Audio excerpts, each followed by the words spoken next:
Hello everyone, welcome to my channel. So আজকে দেখো পেছনে হচ্ছে আমার লাগেজ পুরো সেট আপ হয়ে গেছে আর আমরাও পুরো সেট আপ হয়ে গেছি। তো এবার আমরা বেরিয়ে যাচ্ছি। এখন বাজে ঘড়িতে হচ্ছে 4:42। তো এখন থেকে আমি আমার জার্নি স্টার্ট করছি। তো দেখতে থাকো, তোমাদেরকে যা যা রাস্তায় হবে আমরা শেয়ার করছি।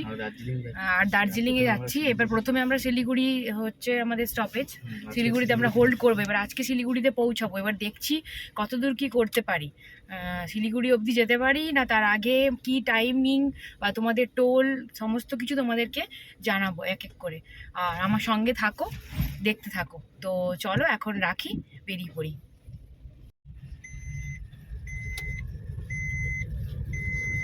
ঘুটঘুটি অন্ধকার পুরো, দেখো রাত্রেবেলা একদম, মানে ভোরবেলা যেটা হয় আর কি, আলো আর কিছুক্ষণ বাদেই ফুটবে।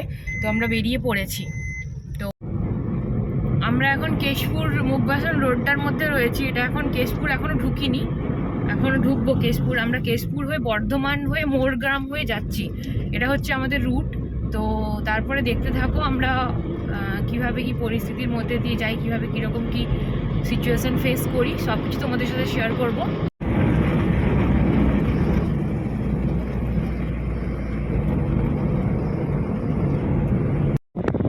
এটা হচ্ছে দ্বারকেশ্বর নদী রয়েছে আর আমরা দ্বারকেশ্বর নদীর ব্রিজটার মধ্যে রয়েছি এখন।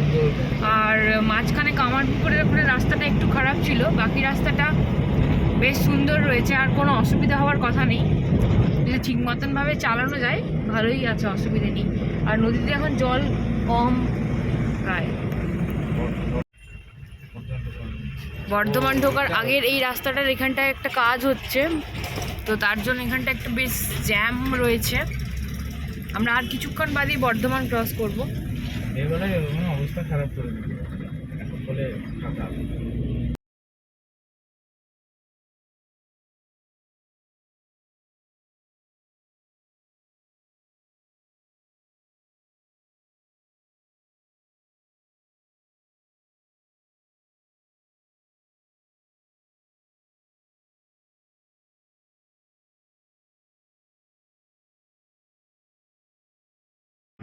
আমরা এখন বারডোয়ান কাটোয়া রোডে রয়েছি। তো অনেকটা আমাদের ওখানে জ্যাম ছিল বলে একটু প্রবলেম হয়েছিল, তারপরে এখন মোটামুটি রাস্তা ক্লিয়ার হয়ে গেছে। তো যাচ্ছি। আর আজকে মনে হয় মেঘলা ওয়েদারই থাকবে, তো ওয়েদারটা বেশ ভালোই আছে, বেশ সুন্দর আছে।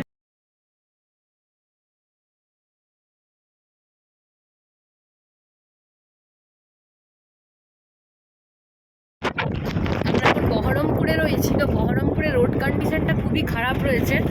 দেখো রাস্তায় তোমরা দেখতে পাচ্ছ পুরো একদম পুরো খোবরে খোবরে রয়েছে রাস্তাগুলো একদম। বাপরে বাপ, একদম স্পিড তোলাই যাচ্ছে না। আর আমাদের 70 কিলোমিটার মতন আছে মোরগ্রামের, সেটা যেতেই আমাদের অবস্থা খারাপ হয়ে যাচ্ছে, খুব খারাপ রোড।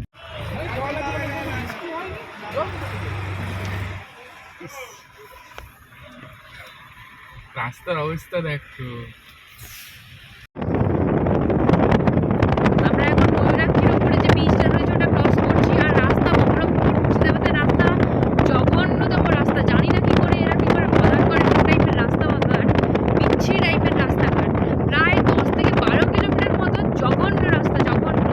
স্পিড একদম 20 থেকে ওই 12 থেকে 20, ব্যাস, এর থেকে স্পিড চলে যাচ্ছে না। জঘন্য রাস্তা একদম, মানে আমাদের আর 59 কিলোমিটার বাকি ছিল মোরগ্রাম যেতে। তো সেই রাস্তাটা মানে আমাদের 3 ঘন্টা দেখাচ্ছে, যেখানে হয়তো 1-1.5 ঘন্টার রাস্তা। মানে অবস্থা তোমরা ভাবতে পারছো না, প্রচণ্ড ভয়ঙ্কর পরিমাণে বাজে রাস্তা। আমরা এতক্ষণ পরে মোরগ্রামে এসে পৌঁছলাম এবং মোরগ্রাম থেকে আমরা শিলিগুড়ির দিকে রোডটায় ঢুকে গেছি। মোরগ্রামের মোড়টায় একটু নাকা চেকিং হয়, তো ওখানে চেকিংয়ে তোমার ইনফরমেশন জিজ্ঞেস করে কোথা থেকে এসেছো, কী ব্যাপার স্যাপার। তো সেইটা করার পর আমরা ডান দিকে এলাম, তাই তো? বাম দিকে, হ্যাঁ, লেফট সাইডে এলাম। লেফট সাইডের দিকে তোমার ওখানে লেখাই আছে দেবে বোর্ডে, তো ওটা দিয়ে আমরা শিলিগুড়ির রাস্তায় চলে গেছি।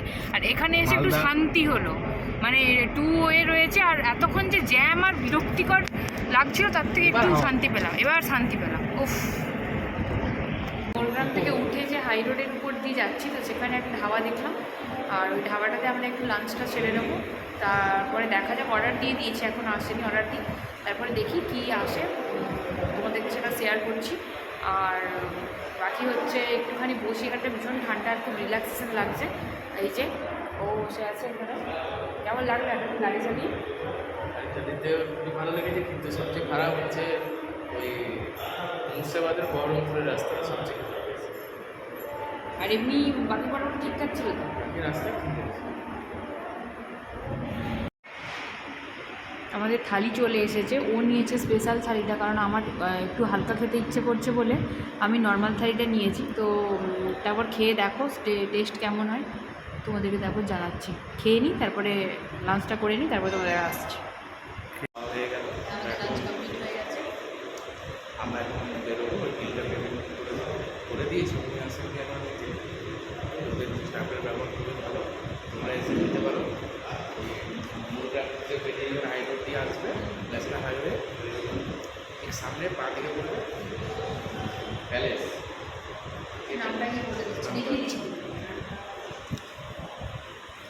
নামটা হচ্ছে ফুড প্যালেস হোটেল। হোটেলে খেতে পারো, স্টাফেদের ব্যবহার খুব ভালো। হ্যাঁ, খেতে পারো।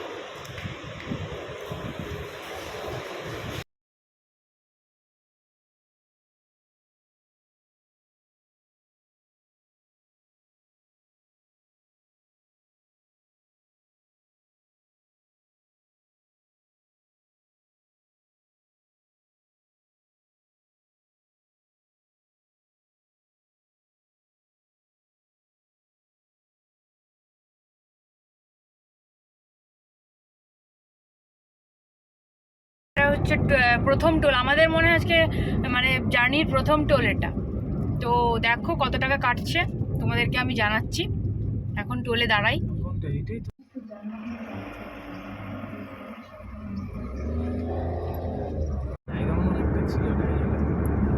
ফারাক্কায় আমরা কিছুক্ষণ পরই ঢুকবো। তো তারপরে তোমরা এই রাস্তায় চলতে চলতে আমরা দুদিকে আমি যেগুলো দেখছি, বা তোমরা এখন দেখতে পাচ্ছ, বুঝতে পারছো কিনা জানি না, পুরো আম বাগান রয়েছে পুরো। আর আম গাছের মধ্যে প্রচুর বকুল এসেছে, প্রচুর বকুল।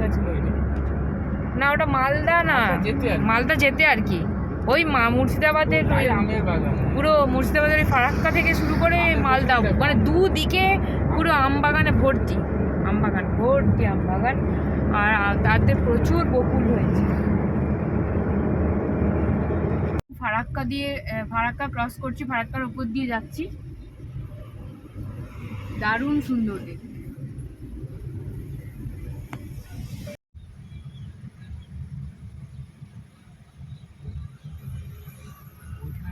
হচ্ছে আমাদের third toll, Farakka Raiganj limited third toll এটা। আমরা এখন রায়গঞ্জে রয়েছি, আর এটা হচ্ছে কুলিক ওয়াইল্ড লাইফ স্যাংচুয়ারি। দুদিকে হচ্ছে জঙ্গল টাইপের রয়েছে এই জায়গাটা। আর আমরা রায়গঞ্জে পৌঁছে গেছি, আর আমাদের প্রায় 180 এরকম টাইপের রয়েছে। তো দেখা যাক ওটা কতক্ষণে যাই। আমরা এখন রয়েছি কিষানগঞ্জ রোডে, আর আমাদের শিলিগুড়ির রাস্তা রয়েছে 98 কিলোমিটার মতন রয়েছে। তো এখন বাজে হচ্ছে 6টা। তো দেখা যাক, আর মনে হয় 1 ঘন্টা লাগবে হয়তো পৌঁছে যাব।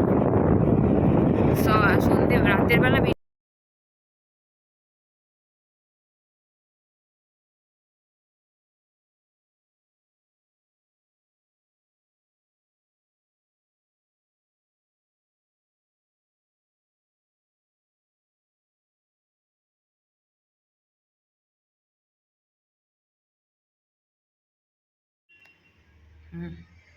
আমরা এনজিপিতে যে রুমটা নিয়েছি তার রুম ট্যুরটা তোমাদেরকে দিয়ে দিই। তো এখানে একদম রোডের ওপরেই এনজিপি থেকে মেডিকেল রোড। তো এই যে দেখো, এটা হচ্ছে ওয়াশরুমটা রয়েছে। ওয়াশরুমটা এইরকম, এটা নতুনই হয়েছে। রাজমন্দির না, রাজমন্দির রয়েছে। যে ওয়াশরুমটা রয়েছে দেখো। আর এটা হচ্ছে রুমটা, এই যে ঢুকে এরকম একটা বেড রয়েছে ছোট্ট করে, কারণ আমাদের আজকে রাতটাই স্টে করতে হবে সেই হিসেবে আমরা যেখানে একটা চেয়ার দিয়েছে, যেখানে তার উপর আমি জলের জিনিসগুলো রেখেছি। এই হচ্ছে আমার লাগেজ, আর এই হচ্ছে একটা ছোট্ট টেবিল মতন দিয়েছে, আর এই হচ্ছে বেডটা, ঠিক আছে। আর এই হচ্ছে তোমার সাইড টেবিলটা রয়েছে, আর এইটা হচ্ছে একটা জানলা দিয়েছে, যেটা পেছন দিকটা শো করছে, রাস্তাটা শো করছে। আর এই হচ্ছে রুমটা। কেমন লাগলো অবশ্যই জানিও। আর পার্কিংটাও এখানে ফ্রি পাওয়া যায়। আমি নিচে আমার গাড়ি পার্ক করেছি, তো ফ্যানটা অফ করে দিচ্ছি, শুনতে পাবে না আমার কথা। রুমটা হচ্ছে পার্কিংটা ফ্রি রয়েছে। আর এখানে তোমরা শিলিগুড়িতে এসে মেডিকেল রোড বলবে, মেডিকেল রোডে এসে এই রুমটা নতুন হয়েছে পাবে। ভালো ব্যবহার, ভালো, সবই ভালো। এবার বাকি আমি একটু ফ্রেশ হয়ে নিই, তারপরে আসছি। হোটেল রুমটা বাইরে থেকে তোমাদেরকে খুব ভালো করে ট্যুর দিয়ে দিলাম। বাইরেটাও এন্ট্রান্সটা হচ্ছে এরকম, অনেকগুলো রুমই রয়েছে। তারপরে তোমরা নিচেটা বসার জায়গাও রয়েছে, তোমরা কেউ যদি লাঞ্চ বা ডিনার করতে চাও তো ওখানে গিয়ে বসে করতে পারো, ভীষণ সুন্দর দেখতে। আর নিচে পার্কিংয়ের ব্যবস্থাও রয়েছে, আর আমার গাড়িটাও পার্ক করা ছিল নিচে। আর এই যে হোটেল রুমটা হচ্ছে বাইরে থেকে দেখতে দেখো ঠিক এই রকম। আর হচ্ছে নামটাও দেখো, তোমরা দেখে নাও, হোটেল রাজমন্দির। আর বাইরে যে পার্কিংয়ের ব্যবস্থা রয়েছে এবং ভেতরে আমাদের ডিনারও কমপ্লিট হয়ে গেছে। আর রুমে আমরা চলে এসেছি, সমস্ত কিছু আমি একটু ফ্রেশ হয়েছি এসে। তো এবার শুয়ে পড়বো, কারণ সারাদিন ধরে ওই 15 ঘন্টা ধরে গাড়িতে আমরা রয়েছি। তো আমাদের 15 ঘন্টা, প্রায় 15 ঘন্টা লেগেছে, তাই তো? আমাদের প্রায় 15 ঘন্টা লেগেছে মেদিনীপুর থেকে। আর এখন হচ্ছে আমরা একটু ডিনার করে শুয়ে পড়বো। এবার কাল সকালবেলা তাড়াতাড়ি উঠতে হবে। তারপরে তোমরা ব্লগটা দেখে কেমন লাগলো অবশ্যই জানিও। আর তোমাদের যদি আরও কিছু ইনফরমেশন জানার থাকে আমাকে অবশ্যই তোমরা SMS করো, আমি রিপ্লাই দেবো। আর আজকে এইটুকুই। গুড নাইট, টেক কেয়ার সবাই, তোমরা খুব ভালো থেকো এবং সুস্থ থেকো। আজকের মতন এইটুকুই, টাটা।